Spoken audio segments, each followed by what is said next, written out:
السلام عليكم ورحمة الله وبركاته، ازيكم عاملين ايه؟ يا رب تكونوا بصحة وبعافية وزي الفل. في البداية ما تنساش ان انت تصلي على الحبيب صلى الله عليه وسلم، ما تنساش الصلاة على الحبيب مهم جدا. بعد ما حضرتك صليت على الحبيب تعالى نبدأ بحاجة مهمة جدا، هي حاجة متأخرة شوية بس يعني فيها رد فعل كده سريع. من كام يوم كده كان زيزو طلع عمل يعني رسالة باللغة الإنجليزية لجماهير الزمالك اللي يعني عايشة في أوروبا وأمريكا. حلو حلو، المهم بعد الرسالة دي ما نزلت والكلام ده كله فحصل جدل. فالنهارده شفت يعني حد طالع يبرر، واحدة كده طالعة في التلفزيون بتبرر ليه يعني زيزو انت ليه عملت كده يعني. فهي طالعة مستعجبة يعني ان الناس بتتكلم ان زيزو ليه يعني والكلام ده كله. فقالت لك ان زيزو عنده عقليه احترافيه واختار اللغه الانجليزيه عشان يخاطب الجمهور العالمي. الجمهور مين يا حبيبتي؟ قال لك والله الجمهور العالمي، الجمهور العالمي. احمس احمس. نقدر نقول ان الستاره اتقفلت على موضوع احمد القندوسي اللي ليه موقف محترم جدا وغريب في نفس الوقت. وده بيدل على ان اللاعب يعني بيحب المكان، لانه كان يعني بشكل كبير كان قادر انه يعمل لك ازمه كبيره جدا في النادي الاهلي، ولكن اللاعب ما عملش كده، ولا هو ولا الوكيل بتاعه. امبارح الاثنين اجتمعوا مع السيد سامي قمصان في النادي الاهلي، الوكيل وقندوسي. المهم بعد الاجتماع اللذيذ ده كله حصل تمديد لتعاقد القندوسي لمدة سنة، وخروجه معارا لنادي سيراميكا كليوباترا، مع طبعا بيان من الشركة اللي ليها علاقة بأحمد القندوسي. وشركة محترمة جدا بصراحة، يعني شركة محترمة جدا. كان ممكن تعمل حوارات وكانت ممكن تعمل مشاكل وتفسخ تعاقد وتاخد فلوس والكلام ده كله، ولكن كل ده ما حصلش. والشركة بتعلن ان هي عمرها ما تعمل مشاكل للنادي الاهلي، وان يعني الكلام ده كله. خطوة جميلة جدا من شركة أحمد القندوسي. والأهم من الشركة هو أحمد القندوسي نفسه، اللي لازم يعني نقول له شكرا، لأنه خلينا نكون واضحين، اللاعب ده كان قادر يعمل لك مشكلة كبيرة جدا، ولكن فضل عدم المشاكل. والراجل يعني نقدر نقول انه تعامل مع النادي الاهلي بشكل محترم. فشكرا احمد القندوسي، اعاره لمده موسم لسيراميكا كليوباترا. ان شاء الله ربنا يوفقه، وان شاء الله يرجع للنادي الاهلي، لانه لعيب مهم جدا ومحترم جدا ومهاري جدا.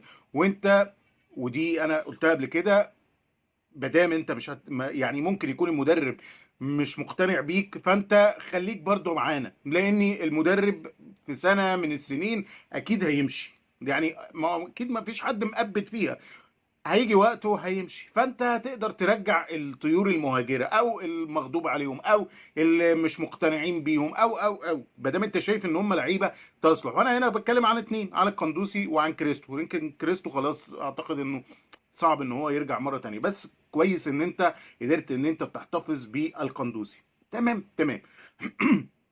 وبإغلاق ملف القندوسي امبارح، نقدر نقول ان النادي الاهلي بدأ يشتغل بشكل سريع جدا في موضوع محمد علي بن رمضان. خلاص انت بدأت تشتغل فيه بشكل سريع جدا، وتقدر تقول ان انت بقيت بنسبة تتعدى ال 97% قريب من صفقة محمد علي بن رمضان. انت الاتفاقات المادية خلاص اتفقت عليها، الاقساط وكله اتفقت عليه، كل الحاجة تقدر تقول ان انت اتفقت. ان انت يعني بتتكلم في حوالي 2.5 مليون دولار هيدفعوا على 3 اقساط. قسط اول لما اللاعب بيجي، وبعد كده قسطين في خلال 7 شهور تكون مخلص الصفقه. والموضوع تقدر تقول خلاص ان هو شبه حسم للنادي الاهلي. ومحمد علي بن رمضان هيجي مصر غالبا بكره، غالبا.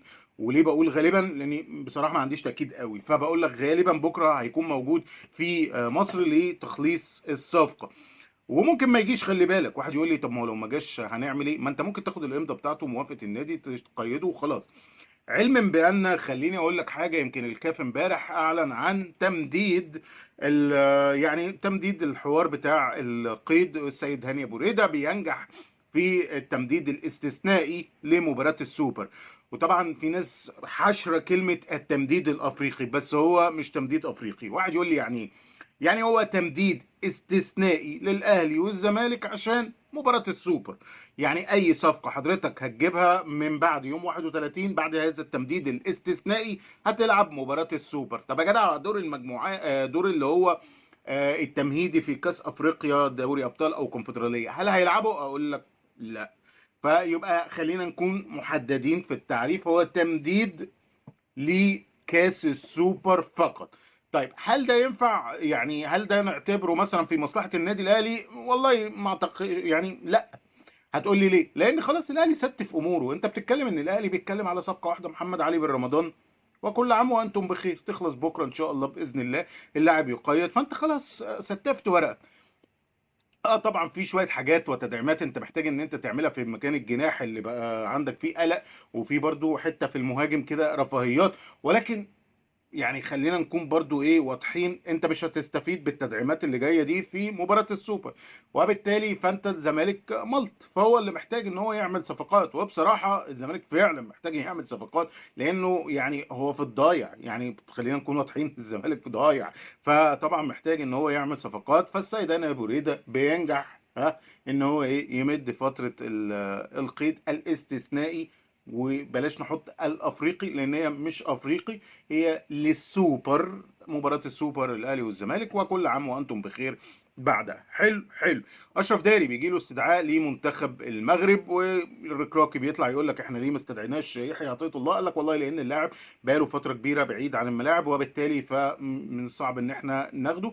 فاشرف داري بس هو اللي تم استدعائه للمنتخب المغربي، وقال لك ان في المستقبل يحيى عطية الله طبعا ليه مكان. تاو المدرب بتاعه امبارح يمكن كان ليه تصريحات قويه جدا، مدرب منتخب جنوب افريقيا، وقال لك ان تاو عنده مشكله سواء في اللعب، وبقاله فتره ما بيلعبش، والحاجه التانيه انه يعني الجماهير غير متقبلاه، وكلام كتير جدا، وانه لازم يراجع نفسه، حوارات كتيره جدا. طبعا تاو لحد دلوقتي الازمه بتاعته لسه شغاله. مارسيل كولر هيجي النهارده، غالبا هيجتمع مع تاو في الاقرب. انا بقول لك ان الموسم هيبدا وتاو مش في الاهلي، يعني ده الاحساسي يعني، وليس معلومه، بس انا بقول لك الموسم هيبدا وتاو مش موجود في الاهلي. تاو صعب ان هو يكمل في الاهلي، خلينا نكون واضحين. لو المدرب مش عايزه فانت مش هتكسب حاجه. هتقول لي يا جدع طب ما هياخد مليون ونص، اقول لك هو مش هياخد مليون ولا اي الكلام ده كله، لان انت العقد بتاعه مرتبط بيه نسبه المشاركه والكلام ده كله، فلما تقص الكلام ده كله هتلاقيها نزلت للنص، وبالتالي في اي عقد بره هيبقى زيه.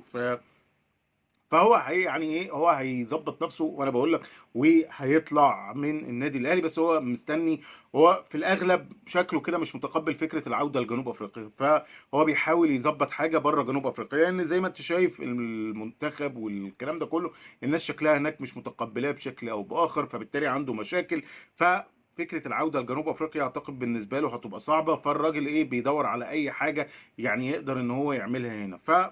هنشوف الحوار بتاع تاو ده هيوصل ليه. امبارح طبعا نيس الفرنسي اعلن عن صفقه محمد عبد المنعم، وكان تقديمه كويسه، ومحمد عبد المنعم عمل فيديو وشكر الجماهير والكلام ده كله، ويعني وقال لك ان النادي الاهلي دايما يعني في ظهره والكلام ده كله، وجماهير الاهلي. وكان الرد الجميل على طول بعدها لجماهير الاهلي اللي عملت رواج كبير جدا على صفحه نيس، والناس بتتكلم انه رواج تاريخي بالنسبه لهم، فحاجه تعتبر كويسه جدا بالنسبه لي عمنا محمد عبد المنعم. الصفقة بتاعت محمد عبد المنعم ب4.2 مليون دولار، ده يخشوا النادي الأهلي على أقساط، ويعني هنشوف الدنيا ماشية ازاي. تمام تمام.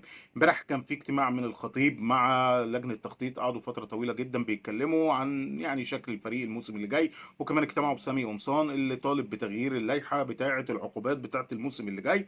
فدي حاجة لازم تكون عارفها. 1.5 مليون دولار دول طلبهم النادي الاهلي في حاله رحيل كوكا لريو افي. قال لك والله عايز ترحل مفيش مشكله، 1.5 مليون دولار وربنا يوفقك، ونشوف الدنيا ماشيه ازاي.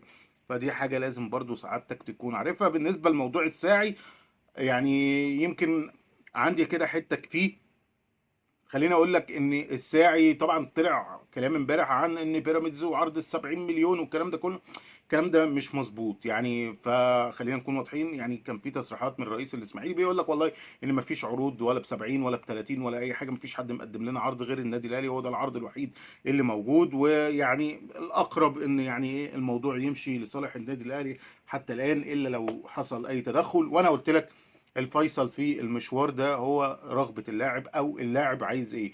ما هو انت ممكن تتفق مع نادي وتخلص معاه، بس اللاعب ما يمضيش، يبقى كل عام وانتم بخير، كل ده ارمي في الزبالة.